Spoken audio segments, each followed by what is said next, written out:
Le parti de Sarah Taafna a appelé les députés à statuer sur le dossier de l'ancien ministre Valérie Ramondzaville pour permettre à la haute cour de poursuivre son enquête et l'ancien ministre doit convaincre les parlementaires de transmettre le dossier s'il se dit innocent.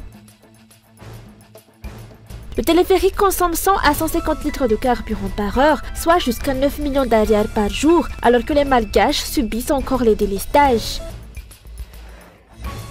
De l'actualité internationale, ce dimanche 24 août, 2 capitales africaines se sont mobilisées pour Gaza, à Dakar, au Sénégal et Nairobi, au Kenya. Des manifestants sont descendus pour protester contre les bombardements israéliens. L'ONU a officiellement déclaré une famine à Gaza vendredi 22 août dernier.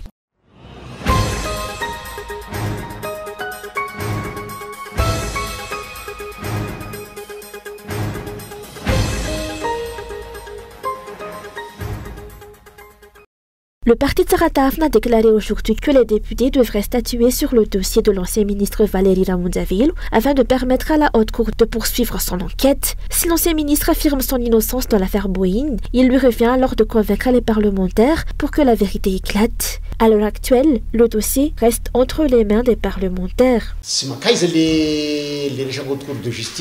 La HCJ n'est pas efficace, au point que certains réclament un retour au droit commun. Le fait est qu'il règne une impunité après avoir été ministre. Dans l'affaire du Boeing, la poursuite du ministre est devenue une sorte d'épée de Damoclès, il ne risque des poursuites que s'il déplaît à certains.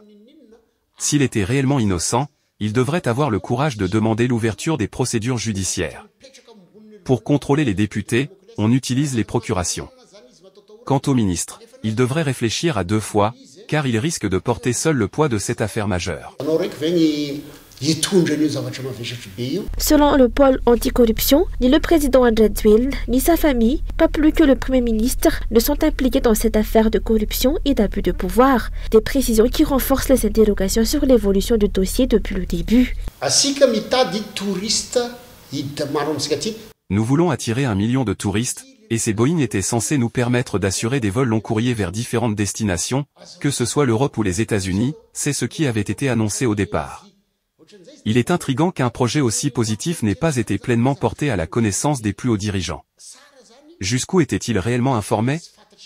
Si j'étais soupçonné, j'aurais moi-même encouragé la tenue de toutes les enquêtes et procédures, afin d'être blanchi et d'identifier les véritables responsables. Pour le parti de Sarah Taafna, la haute cour de justice semble jusqu'ici se limiter à gérer des fonds publics plutôt qu'à accomplir pleinement sa mission. Les dossiers restent en suspens, faute de majorité parlementaire, tandis que les hauts responsables de l'État, présidents d'institutions et membres du gouvernement impliqués dans des affaires majeures, continuent de prendre les décisions. Avec la majorité IRD au Parlement, il n'est pas surprenant que certains bénéficient de protection. L'application de l'État de droit est ainsi compromise par des arrangements entre partis. Dans ce contexte, certains exploitent le système pour placer des personnalités influentes à l'abri de la justice.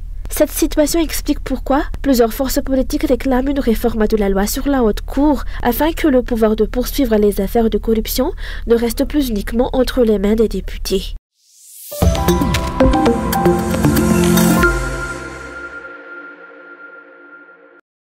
100 à 150 litres de carburant par heure sont nécessaires pour faire fonctionner le téléphérique, alors que les Malgaches vivent dans l'ombre des délestages. Le téléphérique dépense à lui seul jusqu'à 9 millions d'ariars par jour en carburant. Ce pays n'appartient pas seulement aux dirigeants, mais à l'ensemble des Malgaches, a déclaré un politicien, et pourtant c'est la population qui subit les conséquences des mauvaises décisions. Cela inclut le remboursement des sommes considérables empruntées pour la construction du téléphérique, une dette qui sera assumée par les générations futures. De nombreux acteurs, qu'ils soient politiciens, membres de la société civile ou simples citoyens, ont maintes fois tiré la sonnette d'alarme en affirmant que rien ne va dans ce pays. Prenons l'exemple du téléphérique qui dépense 9 millions d'ariars par jour, est-ce que cela a résolu les problèmes? La réponse est non. On pourrait se taire, mais on ne le peut pas, car ce pays est le nôtre, pas seulement celui des dirigeants. Le pire, c'est qu'ils fuiront sans doute quand les choses se compliqueront, tandis que nous resterons pour supporter les conséquences de leurs erreurs et combler les lacunes qu'ils ont laissées. Ce qu'ils entreprennent n'a pas de véritable objectif, ils lancent de petits projets qui avancent à peine puis s'arrêtent. Si l'État a pu emprunter des millions d'euros, ces fonds auraient dû être investis dans des priorités bénéfiques pour la population, comme la santé, l'agriculture et l'éducation. Le pays ne peut pas s'en sortir ainsi. La vie nationale est complètement chaotique et le régime actuel n'a pas de vision de développement. Selon les explications, la sécurité s'aggrave car les dirigeants se précipitent vers des projets qui ne répondent pas aux besoins de la population. Lorsque l'éducation, la santé et l'agriculture sont stables, la vie sociale de la population l'est aussi. Si les dépenses continuent à se concentrer sur des projets non prioritaires, Madagascar ne pourra pas avancer et ne fera que régresser.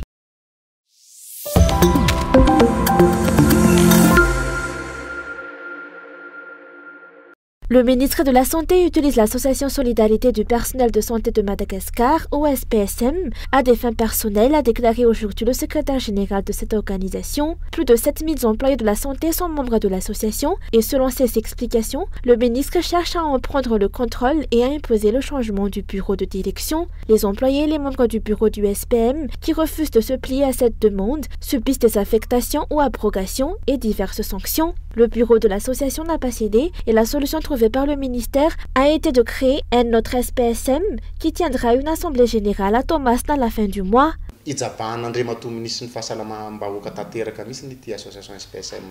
Le ministre fait de l'ingérence dans cette association SPSM car il veut conserver sa place, gagner en popularité et montrer qu'il contrôle les personnels de santé à travers l'île, qui seront obligés d'assister à cet AG à Tamatave les 29, 30 et 31 août prochains.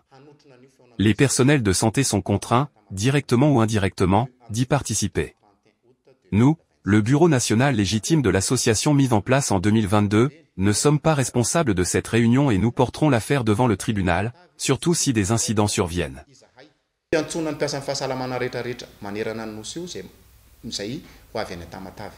En conséquence, il existe désormais 2 SPSM dans le pays, l'un dirigé par l'équipe du ministre et l'autre par le bureau dont le mandat se termine en 2026. Selon les explications, les employés de la santé subissent diverses pressions et sont contraints de participer à cette réunion à Thomas. Le ministre devrait être le protecteur de l'association et non s'immiscer dans ses affaires internes et diviser les employés, a déclaré le bureau du premier SPSM. Ils font appel aux autorités compétentes pour résoudre cette affaire.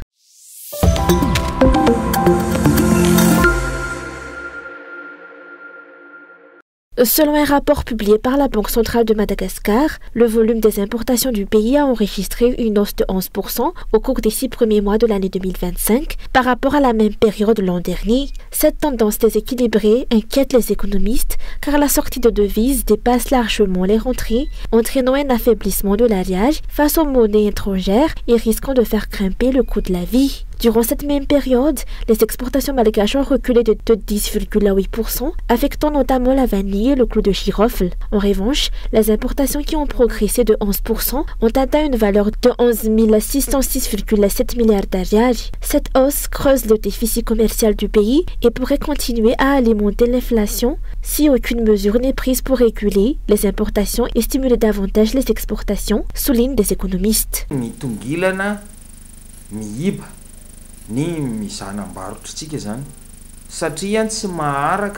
Notre balance commerciale est déficitaire, car les recettes issues des exportations de nos produits de rente ne suivent plus le rythme des dépenses liées aux importations. Notre monnaie nationale a donc une faible valeur par rapport aux devises étrangères. Les prix des produits importés vont également augmenter, puisqu'ils sont achetés en devises étrangères, c'est cela l'inflation. Et lorsque les revenus de chaque foyer et de chaque individu ne suivent pas cette hausse, à long terme, cela engendre la pauvreté.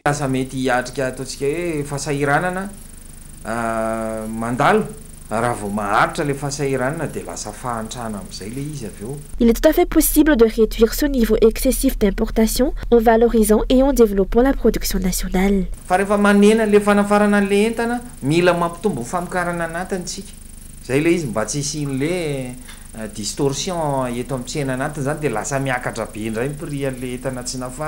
Quand on réduit les importations, il faut augmenter la production interne, afin d'éviter une distorsion des prix locaux et une trop forte hausse des coûts. Il est donc nécessaire d'accorder des subventions aux agriculteurs et aux producteurs locaux pour stimuler la production nationale et renforcer les exportations. Nous devons réfléchir à la pertinence d'augmenter les superficies cultivées des produits de rente, d'alléger la pression fiscale sur les producteurs afin qu'ils puissent produire davantage, ou encore de rechercher de nouveaux marchés et de faciliter les procédures d'exportation.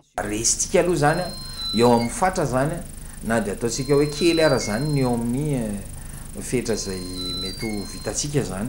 À ce jour, Madagascar n'a pas encore réussi à contenir cette forte dépendance aux produits importés en raison de la situation locale actuelle. La majorité des biens importés sont des produits de première nécessité, des matières premières industrielles, des équipements électroniques, de l'énergie et bien d'autres encore, principalement en provenance de Chine, qui demeure aujourd'hui le principal fournisseur du pays.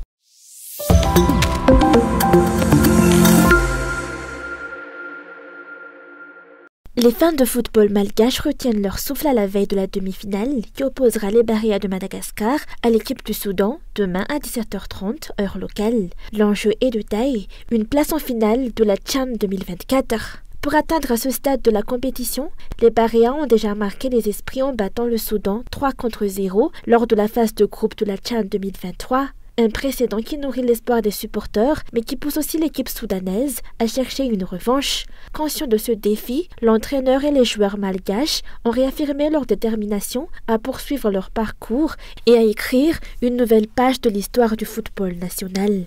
La journée de demain sera également marquée par l'autre demi-finale qui verra s'affronter le Maroc et le Sénégal à 20h30. Les vainqueurs des deux matchs décrocheront leur billet pour la grande finale.